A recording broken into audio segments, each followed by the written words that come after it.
नमस्कार दोस्तों, स्वागत है आपका अपने study channel VK study academy पे।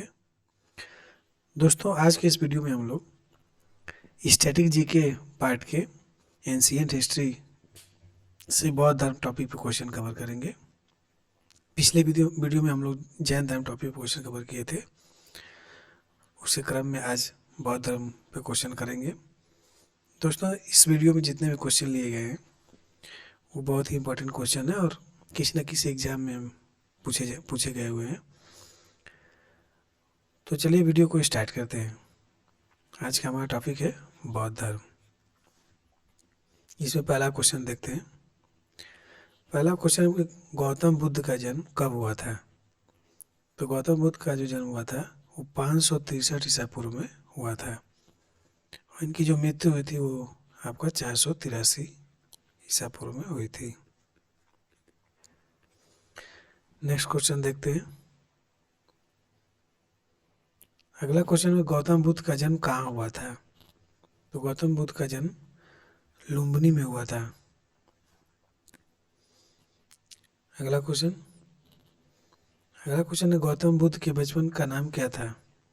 तो गौतम बुद्ध के बचपन का नाम सिद्धार्थ था। वर्धमान आप जानते ही हैं, महावीर स्वामी के बचपन का नाम था। अगला क्वेश्चन, गौतम बुद्ध का जन्म किस क्षत्रिय कुल में हुआ था? तो गौतम बुद्ध का जन्म शाक्य कुल में हुआ था। इनके पिता जो थे वो शाक्य कुल से ही आते थे। अगला क्वेश्चन में गौतम बुद्ध के पिता कौन थे? तो गौतम बुद्ध के पिता का नाम शुद्धोधन था। गौतम बुद्ध के बारे में फैक्ट देख लेते हैं। गौतम बुद्ध की माता माया देवी थी, इनकी पत्नी यशोधरा, उनके पुत्र का नाम राहुल, और गौतम का लालन पालन जिन्हें किया इनकी सौतेली माँ थी प्रजापति गौतमी, द्वारा इनका पालन पोषण किया गया। अगला क्वेश्चन देखते हैं।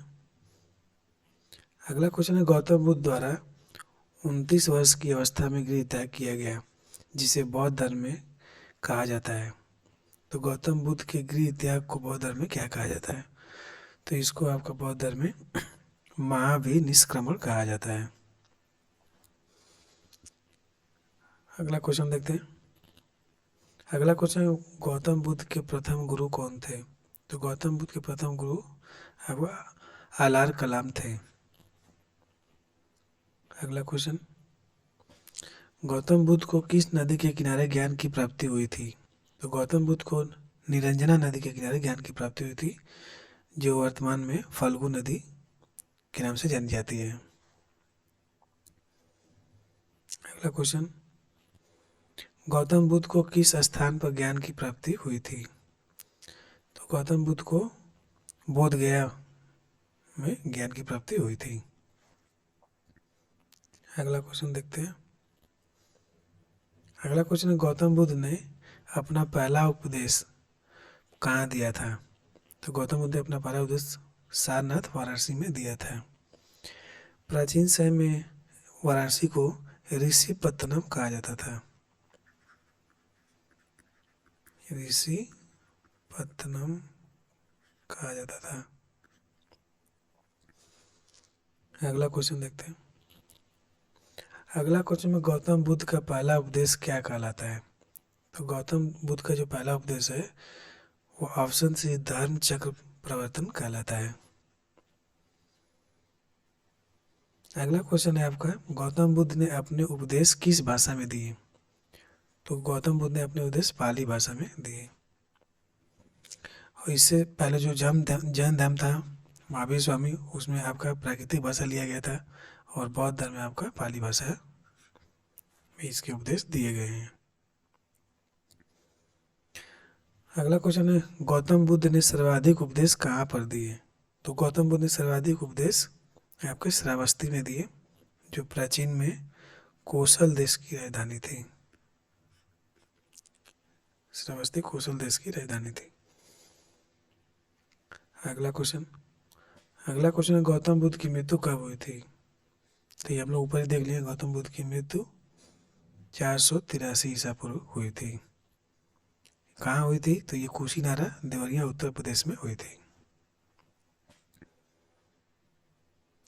अगला क्वेश्चन है आपका, गौतम बुद्ध की मृत्यु को बौद्ध धर्म में क्या कहा गया? तो गौतम बुद्ध की मृत्यु को बौद्ध धर्म में महापरिनिर्वाण कहा गया। और प्रथम उपदेश को आपका धर्मचक्र प्रवर्तन कहा गया। गृह त्याग को महाविनिष्क्रमण कहा गया। और गौतम बुद्ध की मृत्यु को महापरिनिर्वाण कहा गया। अगला क्वेश्चन है, बौद्ध धर्म में किसकी मान्यता है? तो बौद्ध धर्म में आपकी न ही ईश्वर की मान्यता है, न ही आत्मा की मान्यता है, किसी की मान्यता नहीं है। इसके अलावा बौद्ध धर्म में पुनर्जन्म की मान्यता है। अगला क्वेश्चन है, बौद्ध धर्म के त्रिरत्न हैं। तो बौद्ध धर्म के त्रिरत्न बुद्ध, धम्म और संघ, ये तीनों ही बौद्ध धर्म के त्रिरत्न हैं। अगला क्वेश्चन देखते हैं। अगला क्वेश्चन है कि किस बौद्ध संगति के बाद बौद्ध धर्म दो भागों हीनयान और महायान में विभाजित हो गया? तो चतुर्थ बौद्ध संगति के बाद बौद्ध धर्म दो भागों में विभाजित हो गया। आइए बौद्ध संगतियाँ कितनी हुई और कब कब हुई, ये टेबल वाइज देख लेते हैं।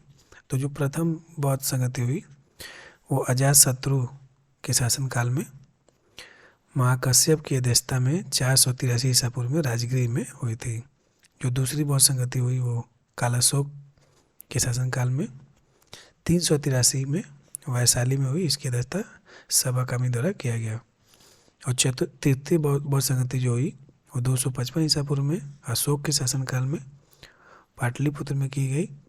और इसके जो अध्यक्ष थे वो मोगलीपुत्र तीसरे थे। और लास्ट जो चौथी बौद्ध संगति हुई वो ईस्वी की प्रथम शताब्दी में हुई। कनिष्क के शासनकाल में कुंडलवन में वसुमित या अश्वघोष की अध्यक्षता में की गई। तो जो चारों ही बौद्ध संगतियाँ हैं वो बहुत ही इम्पोर्टेंट है, ये एग्ज़ाम में आते रहते हैं, तो इसको याद करना बहुत ज़रूरी है। जैसा कि हम लोग देख रहे हैं, पहली जो बौद्ध संगति हुई है ये आपका 483 में हुई है, दूसरी जो है 383 में हुई है, तीसरी 255 में हुई है और चौथी जो है ईस्वी की प्रथम शताब्दी में हुई है। वैसे ही हम लोग अगर ये देखें कि शासनकाल वाइज क्या रहा है, तो पहले अजातशत्रु के शासनकाल में पहली बौद्ध संगति, दूसरी कालाशोक के शासन में, तीसरी अशोक के शासन में और चौथी कनिष्क के शासन में। चलिए अगला क्वेश्चन देखते हैं। अगला क्वेश्चन है, बौद्धों का सबसे पवित्र त्यौहार कौन है? तो बौद्धों का सबसे पवित्र त्यौहार वैशाख पूर्णिमा यानी बुद्ध पूर्णिमा है। बुद्ध पूर्णिमा के दिन ही गौतम बुद्ध का जन्म, उनको ज्ञान की प्राप्ति और उनकी मृत्यु यानी परिनिर्वाण की प्राप्ति हुई थी। इसी दिन गौतम बुद्ध का जन्म भी हुआ था, इनको ज्ञान की प्राप्ति भी हुई थी और इनकी मृत्यु भी हुई थी। अगला क्वेश्चन है आपका, अष्टांगिक मार्ग का सिद्धांत किस धर्म से दिया गया है? तो अष्टांगिक मार्ग का सिद्धांत बौद्ध धर्म में दिया गया है। अगला क्वेश्चन है कि सर्वाधिक बुद्ध मूर्तियों का निर्माण किस शैली के अंतर्गत किया गया है? तो सर्वाधिक बौद्ध मूर्तियों का निर्माण गांधार शैली के अंतर्गत किया गया। इसमें जो मथुरा शैली है, तो जो पहली प्रथम गौतम बुद्ध की जो मूर्ति बनी थी वो मथुरा शैली में ही बनी थी, लेकिन ज़्यादातर मूर्तियों का निर्माण गांधार शैली में किया जाता है। अगला क्वेश्चन, बौद्ध धर्म का धर्म ग्रंथ कौन है? तो बौद्ध धर्म का धर्म ग्रंथ आपका ऑप्शन डी त्रिपिटक है। अगला क्वेश्चन है, जातक किस धर्म का पवित्र ग्रंथ है? तो जातक बौद्ध धर्म का पवित्र ग्रंथ है। अगला क्वेश्चन है, बौद्ध धर्म की रचना निम्नलिखित में से किस भाषा में की गई थी? तो बौद्ध धर्म की रचना आपकी पाली भाषा में की गई थी। अगला क्वेश्चन है, गौतम बुद्ध द्वारा भिक्षुणी संघ की स्थापना कहाँ की गई? तो गौतम बुद्ध द्वारा भिक्षुणी संघ की स्थापना आपका वैशाली में की गई। अगला क्वेश्चन, निम्नलिखित में से किसे एशिया की रोशनी, द लाइट ऑफ एशिया या एशिया का ज्योतिपुंज भी कहा जाता है, ये किसको कहा जाता है? तो आपके गौतम बुद्ध को ही एशिया की रोशनी या द लाइट ऑफ एशिया कहा जाता है। अगला क्वेश्चन है, गौतम बुद्ध की माता माया किस वंश से संबंधित थी? तो ये आपका कोली वंश से संबंधित थी और गौतम बुद्ध के पिता शाक्य वंश से संबंधित थे। अगला क्वेश्चन है, निम्नलिखित में से किस राजवंश के अभिलेख से इस परंपरा का समर्थन होता है कि लुम्बिनी शाक्य मुनि बुद्ध का जन्म स्थान था? तो ये आपका मौर्य वंश के अभिलेख से इस बात का समर्थन होता है। इसमें मौर्य वंशी शासक अशोक के रुमिनदेई अभिलेख से सूचना मिलती है कि शाक्य मुनि बुद्ध का जन्म लुम्बिनी में हुआ था। तो ये जो अशोक का अभिलेख है रुमिनदेई, ये इम्पोर्टेंट है, इसी से आपका बुद्ध का लुम्बिनी में जन्म हुआ ये ज्ञात होता है।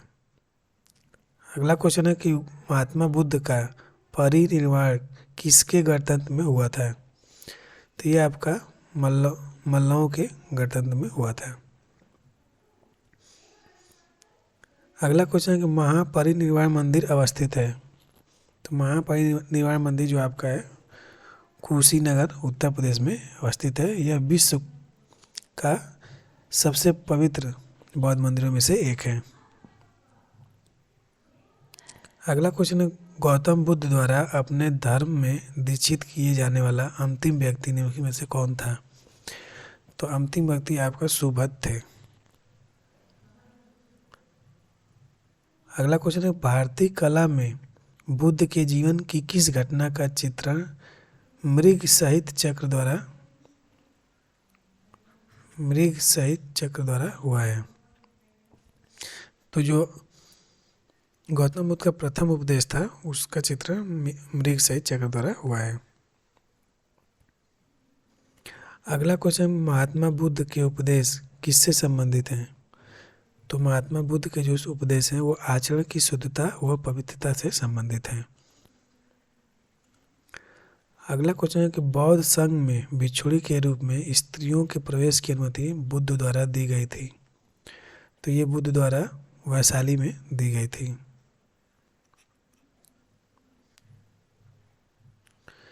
अगला क्वेश्चन है, विश्व का सबसे ऊंचा कहा जाने वाला विश्व शांति स्तूप बिहार में कहाँ स्थित है? तो यह आपका बिहार के राजगीर में स्थित है। अगला क्वेश्चन है, सर्वप्रथम स्फुट शब्द कहाँ मिलता है? तो सर्वप्रथम आपका स्फुट शब्द ऋग्वेद में मिलता है। अगला क्वेश्चन है कि गौतम बुद्ध को एक देवता का स्थान किस राजा के युग में प्राप्त हुआ? तो ये आपका कनिष्क के शासनकाल में गौतम बुद्ध को एक देवता का स्थान प्राप्त हुआ। अगला क्वेश्चन है, भारत के में पहले जिस मानव प्रतिमाओं को पूजा गया वह थी? तो भारत में सबसे पहले आपका गौतम बुद्ध की पूजा की गई। अगला क्वेश्चन है आपका, देश में निम्नलिखित में से किसने मूर्ति पूजा की नींव रखी थी? तो देश में सबसे पहले बौद्ध धर्म ने मूर्ति पूजा की नींव रखी थी। अगला क्वेश्चन है, सारनाथ की मूर्ति स्पर्श मुद्रा वाली बुद्ध प्रतिमा कलंकित है? तो ये आपका गुप्त काल से, ऑप्शन बी, गुप्त काल से कलंकित है। जो सारनाथ में भूमि स्पर्श मुद्रा वाली बुद्ध की प्रतिमा है वो गुप्त काल से कलंकित है। अगला क्वेश्चन है, शून्यता के सिद्धांत का सर्वप्रथम प्रतिपादन करने वाले बौद्ध दार्शनिक का नाम क्या है? तो ये नागार्जुन द्वारा सबसे पहले शून्यता का सिद्धांत दिया गया था। अगला क्वेश्चन है कि नागार्जुन किस बौद्ध संप्रदाय के थे? तो नागार्जुन आपके ऑप्शन सी माध्यमिक बौद्ध संप्रदाय से थे।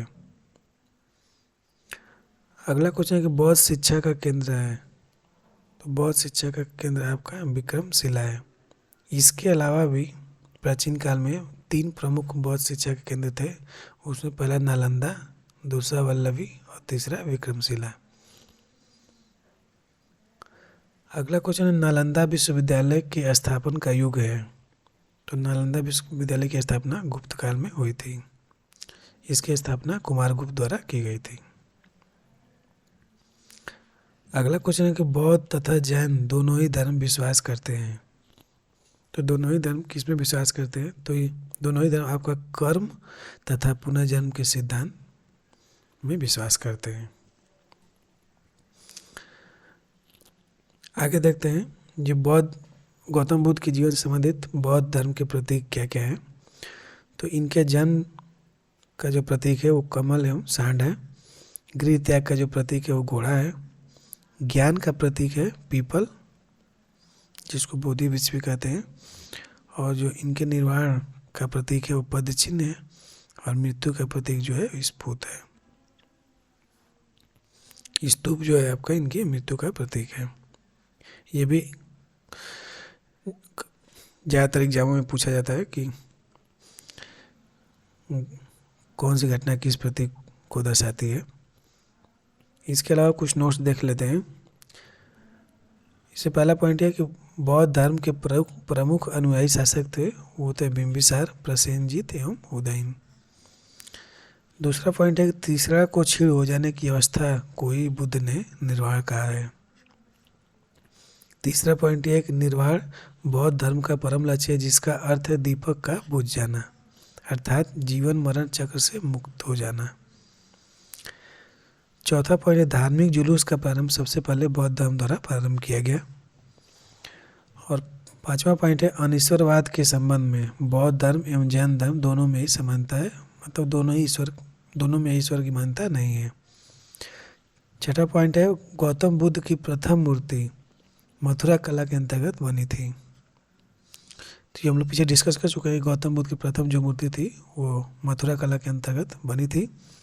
और इनकी ज़्यादातर जो मूर्तियाँ बनी वो आपका गांधार कला के अंतर्गत, गांधार शैली के अंतर्गत बनाई गई। तो इस तरह से ये वीडियो यहीं समाप्त होती है। दोस्तों वीडियो आपको अच्छी लगे तो वीडियो को लाइक और चैनल को सब्सक्राइब जरूर करें। धन्यवाद।